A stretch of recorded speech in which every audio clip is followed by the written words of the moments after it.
이 시간 우리에게 주시는 하나님의 말씀은 마태복음 2장 9절에서 10절까지의 말씀입니다. 신약성경 이쪽 전후에서 찾으시면 되겠습니다. 마태복음 2장 9절에서 10절 말씀 함께 봉독해 올리겠습니다. 박사들이 왕의 말을 듣고 갈새 동방에서 보던 그 별이 문득 앞서 인도하여 가다가 악이 있는 곳 위에 머물러 서 있는지라. 그들이 별을 보고 매우 크게 기뻐하더라. 아멘. 오늘도 수고 많으셨습니다. 우리 옆에 분들과 함께 인사 나누겠습니다. 사랑합니다. 축복합니다. 네, 잘 오셨습니다. 지난주에는 빛을 발견했어요 라는 말씀을 가지고 주님께서 우리의 삶에 비치시고 우리의 어두운 구석구석을 비추셔서 생명으로 나아가게 하시는 분이다 라는 말씀을 들었습니다. 그렇다면 오늘은 그 빛이신 예수님을 우리는 어떻게 하면 잘 섬길 수 있을까에 대해서 함께 말씀을 나누고자 합니다. 예수님께서 태어난 곳이 유대의 작은 도시 어디예요? 예수님이 어디서 태어나셨어요? 큰일 났네. 어디서 태어나셨다고요? 베들레헴에서 태어나셨어요. 베들레헴이라는 도시의 이름은 떡집이란 뜻이죠. 떡집. 그러니까 뭐 밥집 뭐 이런 뜻이에요. 아마도 그곳이 기름진 곳이었고 또 먹을 것이 항상 풍성했던 곳이었기 때문에 그런 것 같아요. 구약에서는 에브랏 또는 에브라다라고 불렀죠. 그런데 이 작은 도시가 역사적으로 의미가 있었던 도시였어요. 야곱이 라헬을 장사 지낸 곳이 이 베들레헴이고, 룻이 보아스와 결혼해서 살던 곳도 베들레헴이고, 그러니까 그들의 증손자 되는 누구의 고향이에요? 다윗의 고향도 베들레헴입니다. 그래서 사람들은 베들레헴을 가리켜 다윗의 성이다 이렇게 부르기도 하고요. 다윗의 혈통에서 메시아가 태어난다고 하는 약속과 함께 다윗 성인 베들레헴에서 예수 그리스도가 태어났습니다. 구약의 미가 선지자가 이렇게 말하죠. 미가 5장 2절 말씀 함께 읽어보겠습니다. 베들레헴 에브라다야, 너는 유다 족속 중에 작을지라도 이스라엘을 다스릴 자가 내게서 내게로 나올 것이라. 그의 근본은 상고의 영원에 있느니라. 예수님은 이와 같이 하나님의 예언을 이루면서 태어나셨어요. 그때는 헤롯 왕 때라고 마태복음 2장 1절에 기록하고 있죠. 사람과 시대는 중요한 상관관계가 있습니다. 예수님께서 태어나실 당시에 왕이었던 헤롯 왕은 여러 가지 면에서 연구의 대상이 되는 사람이에요.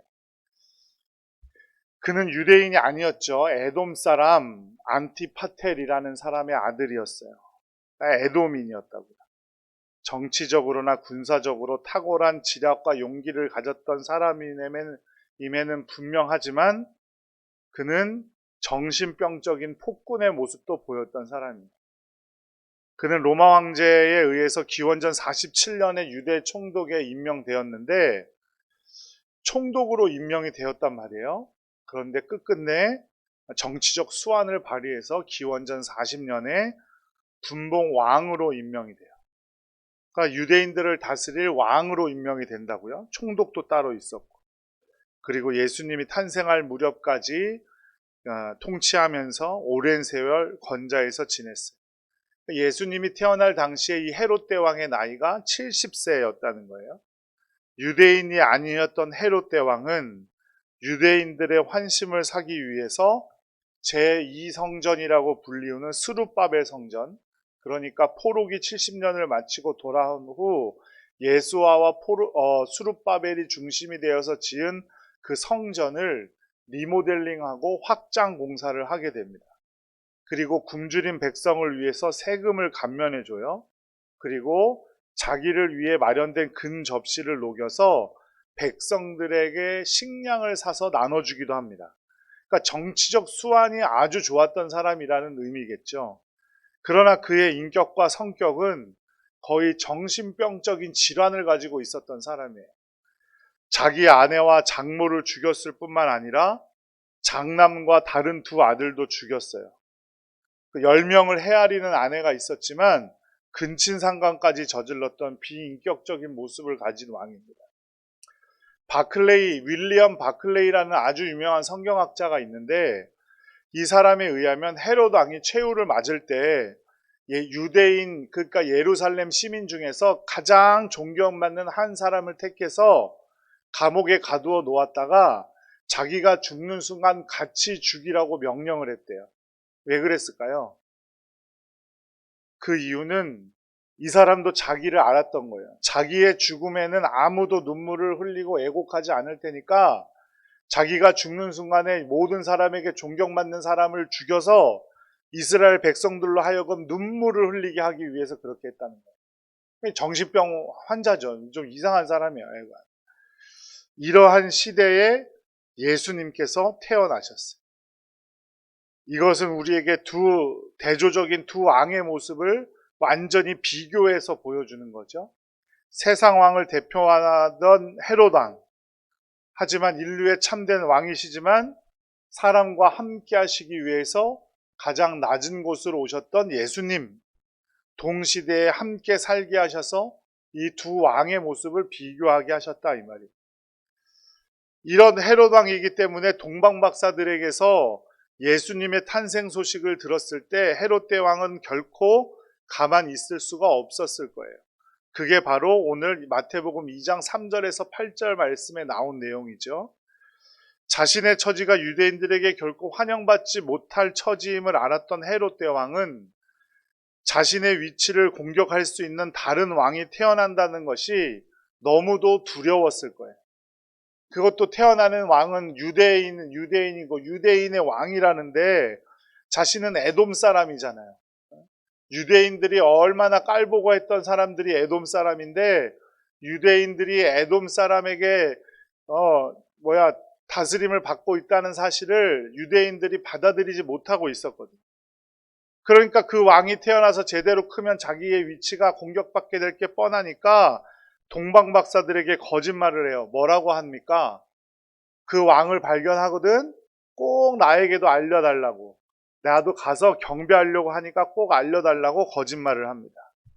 결국 헤롯 왕은 어떻게 합니까? 자신의 자리를 지키기 위해서 2살 아래의 모든 남자 아이를 죽이는 엄청난 살인극을 벌이게 됩니다.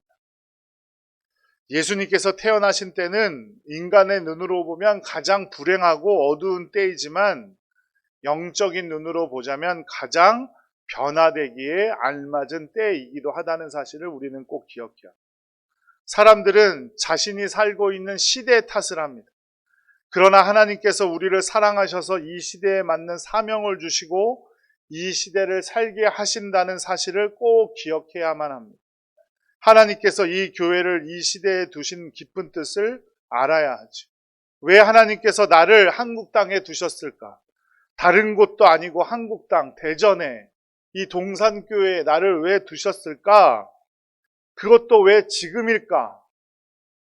시대가 어둡다고 시대 탓을 해서는 안 됩니다. 우리는 잘못 태어난 것이 아니고 그것은 하나님의 귀한 섭리에 따라 태어났다는 사실, 그리고 지금 여기까지 인도함 받았다는 사실을 꼭 기억하시기 바랍니다. 우리가 여기까지 있게 된 것은 하나님의 놀라운 뜻이 있기 때문이에요. 사명이 있기 때문이라는 거죠. 사명이 있다는 것은 무슨 뜻입니까? 하나님께서 나를 그만큼 사랑하신다는 의미입니다. 여러분은 중요한 일을 믿을 만한 사람에게 맡기시겠어요? 아니면 처음 보지도 못한 사람에게 맡기시겠어요? 믿을 만한 사람에게 맡기시겠죠? 마찬가지예요, 하나님도.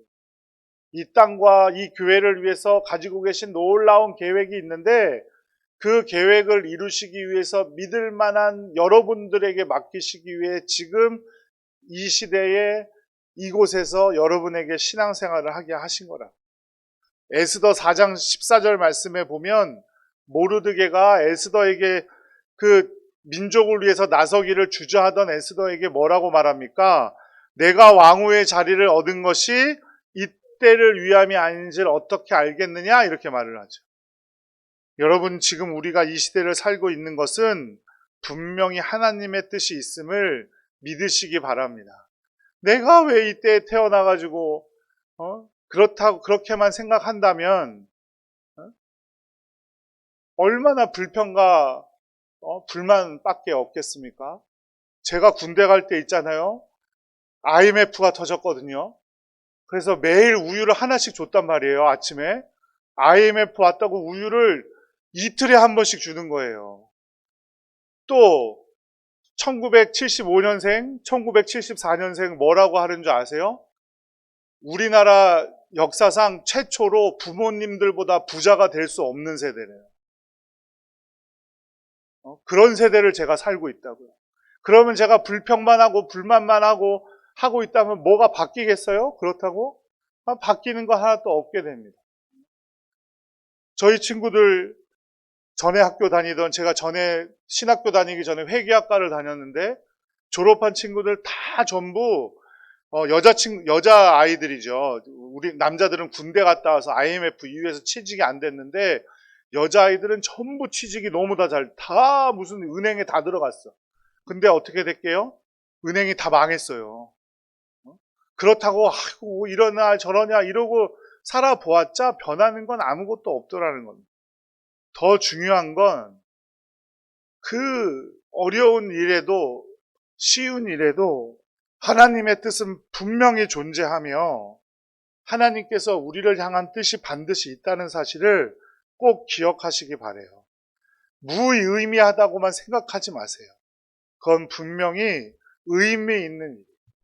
예수님도 어두운 헤롯 왕, 아까 말씀드렸듯이 인격성 장애가 있어 보이는 왕이 다스리던 때에 태어났어요. 그것에도 귀중한 하나님의 뜻은 분명히 있는 것이죠. 누가복음에 의하면 예수님께서 처음 태어나셨을 때 최초로 방문한 사람은 누구라 그럽니까? 누가복음은 목동들이라 그러죠. 누가복음 2장 15절부터 17절까지 말씀을 함께 읽어볼게요.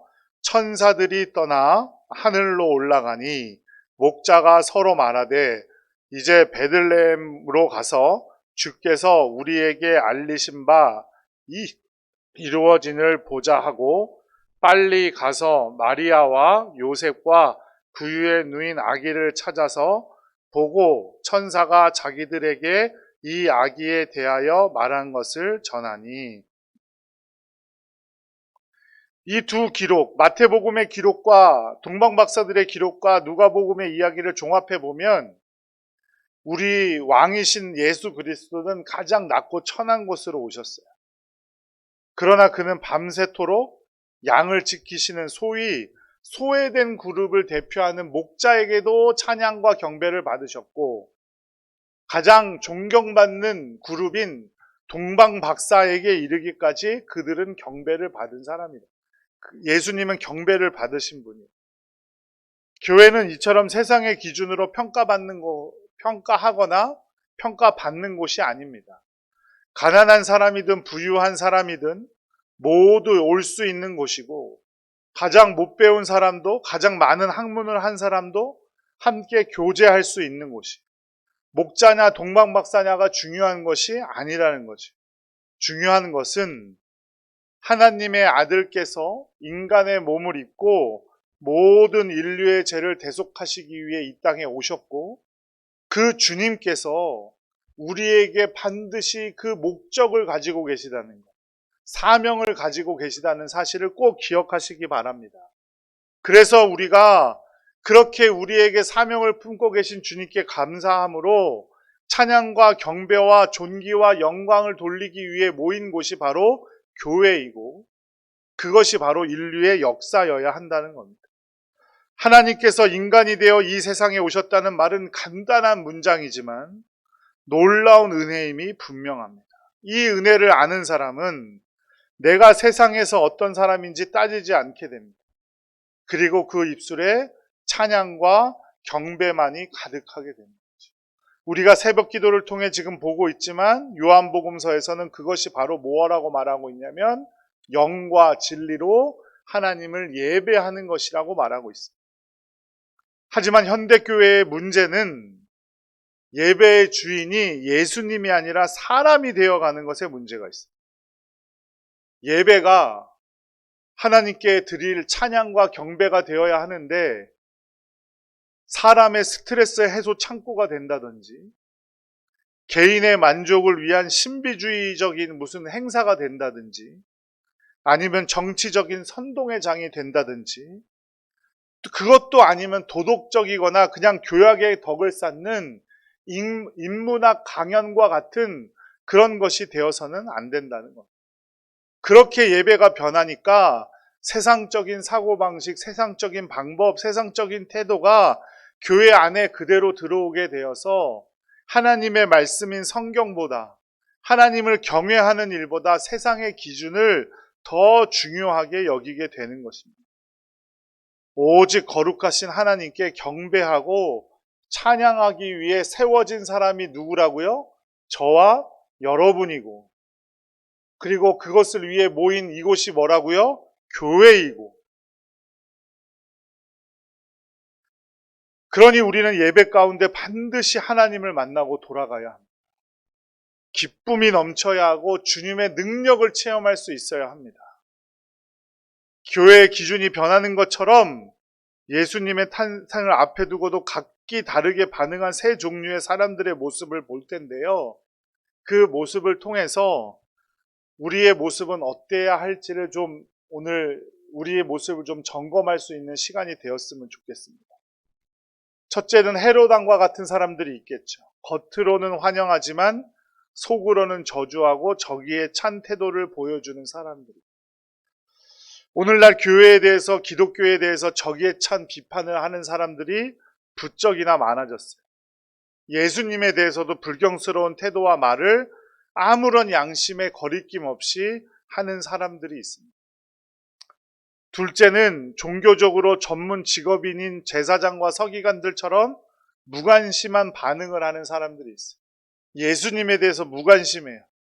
습관적으로 헌금하고 습관적으로 교회 나오고 습관적으로 봉사하다 보니까 그냥 무관심합니다. 어떤 일이 있어도 무관심해요. 하지만 이것이 가장 무서운 신앙의 적이라는 사실을 꼭 기억하기 바랍니다.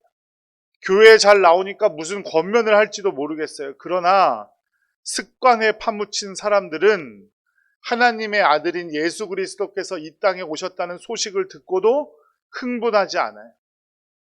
우리에게는 이런 모습이 있지 않습니까? 이제 더 이상 은혜의 감격을 회복하지 못하고 회개의 눈물도 흘리지 못하고 주님 주신 사랑이 무언지도 모르는 그런 신앙생활을 하고 있지는 않은가 하는 말입니다. 그래서 예수님은 사도 요한에게 이런 교회가 되면 안 된다고 편지를 쓰라고 해서 받은 교회가 있어요. 그게 어디냐면 바로 에베소 교회입니다. 요한계시록에 나오는 이야기죠. 7교회에 쓴 편지. 에베소 교회는 첫사랑을 잃어버린 교회라고 했습니다. 주님을 위해 수없이 많은 일을 감당하고 주변의 교회들을 위해서 많은 사역을 감당했지만 첫사랑을 잃어서 더 이상 주님의 사랑과 은혜가 자기의 감동이 되지 않고 찬양하거나 기쁨의 요소가 되지 않는 교회가 되어버린 겁니다. 그것이 바로 예수님 당시의 종교 지도자들의 모습이었어요. 우리들의 모습이 그래서는 안 될 겁니다.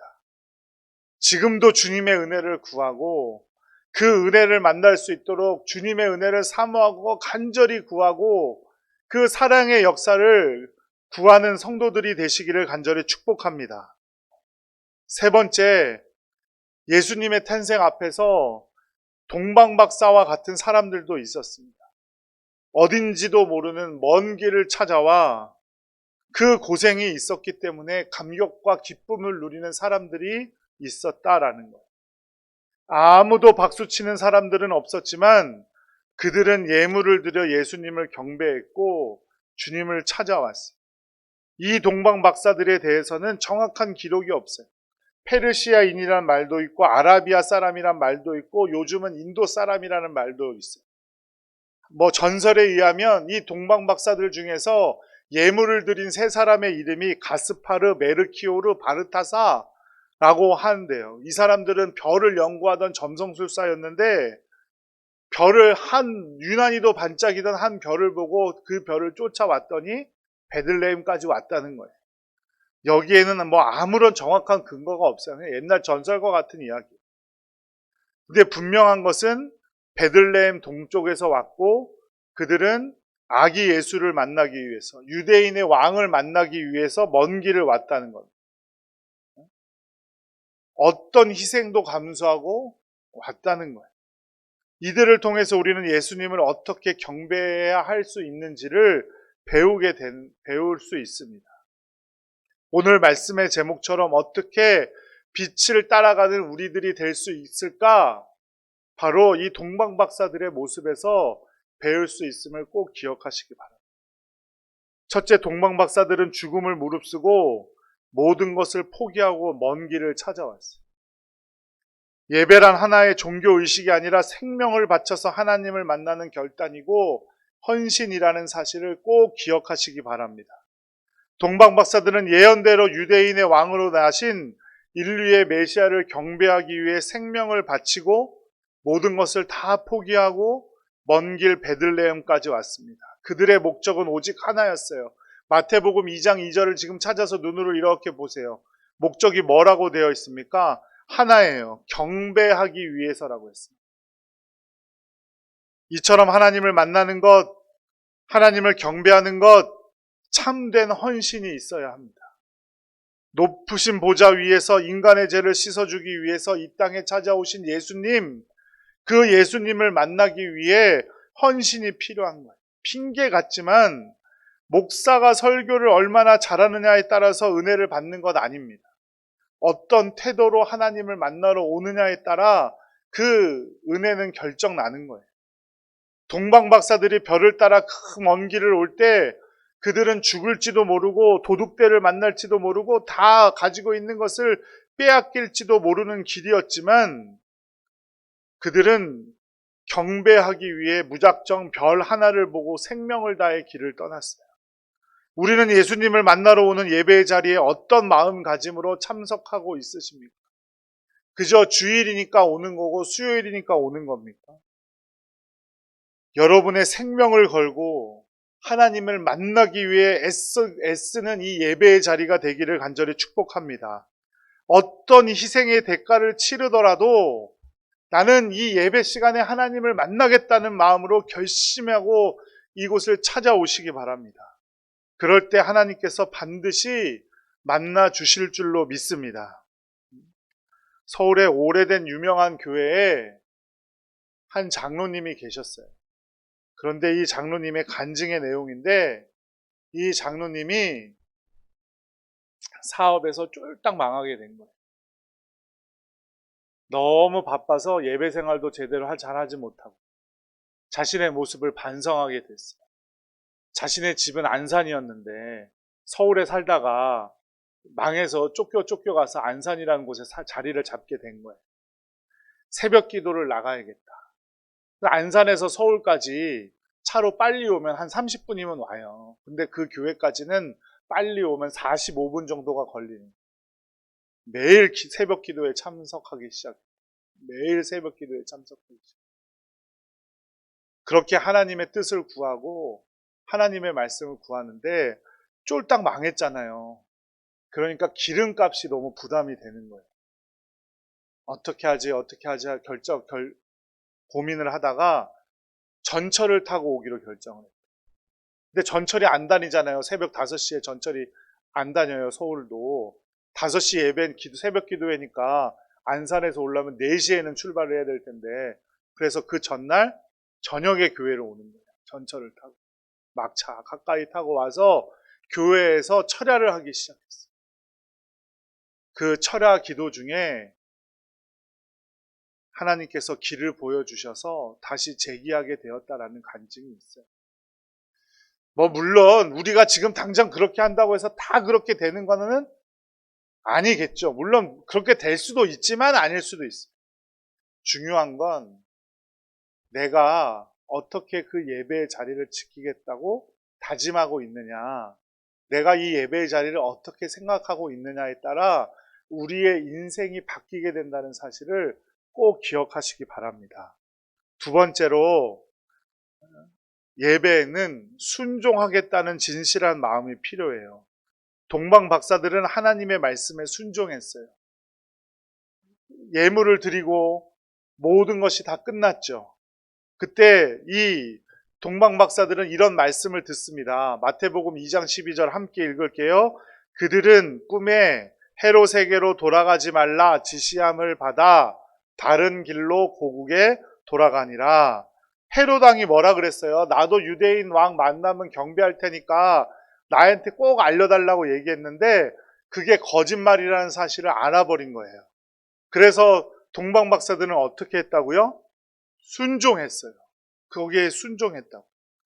만약에 그렇게 몰래 다른 길로 고국으로 돌아가다가 헤롯이 알아서 자신들을 쫓아왔으면 어떻게 했겠어요? 목숨을 건 거예요. 왕의 명령을 순종하지 않고 자신의 꿈을 순종한 거니까. 우리에게는 그런 마음, 믿음이 필요하다는 거예요. 우리가 말씀을 들을 때 그저 좋은 강연 한 편, 목사님이 열심히 준비한 강연 한 편 듣는 게 아니라 그 말씀을 기억하고 그 말씀대로 살아가고자 결심을 해야 된다는 거예요. 순종해야 된다는 겁니다. 순종은 제사보다 낫다 그랬어요. 참된 예배는 순종으로 표현되고 순종은 순종으로 완성되는 겁니다. 예수님을 믿는데 자신의 믿음대로 하려는 분들이 있어요. 하지만 예배를 드렸다고 해서 자신 마음대로 신앙생활 해서는 안 됩니다. 진정으로 예배 드렸다면 그것은 반드시 순종으로 드러나야 합니다. 우리의 모든 신앙생활은 결국 뭘로 판단돼요? 순종으로 판단되는 겁니다. 오늘 이 시간 예배에 참석한 여러분들은 이제 앞으로 그러니까 오늘 말씀을 순종함으로 들으셨으니까 예배에 목숨을 걸고 최선을 다하시고 어떤 희생도 각오하는 예배를 위해서 어떤 희생도 각오하는 여러분들이 되실 줄로 믿습니다. 사랑하는 여러분, 빛으로 오신 예수 그리스도 우리의 어둠을 밝혀주시고 세상의 어둠을 밝혀주심으로 온 인류의 생명을 구하시려 오신 예수님께서 우리의 예배를 기다리고 계세요. 그 예수 그리스도를 예배하고 경배해야 함은 신자로서 마땅한 일인 줄로 믿습니다. 그러니 동방박사의 모습을 기억하면서 헌신과 순종으로 예배의 삶을 살아가는 성도님들 되시기를 간절히 축복합니다. 그럴 때 분명히 주님께서 주시는 넘치는 축복이 있을 테고 우리가 예배 시간을 통해 받아 누리는 놀라운 은혜가 있을 줄로 믿습니다. 기도하겠습니다.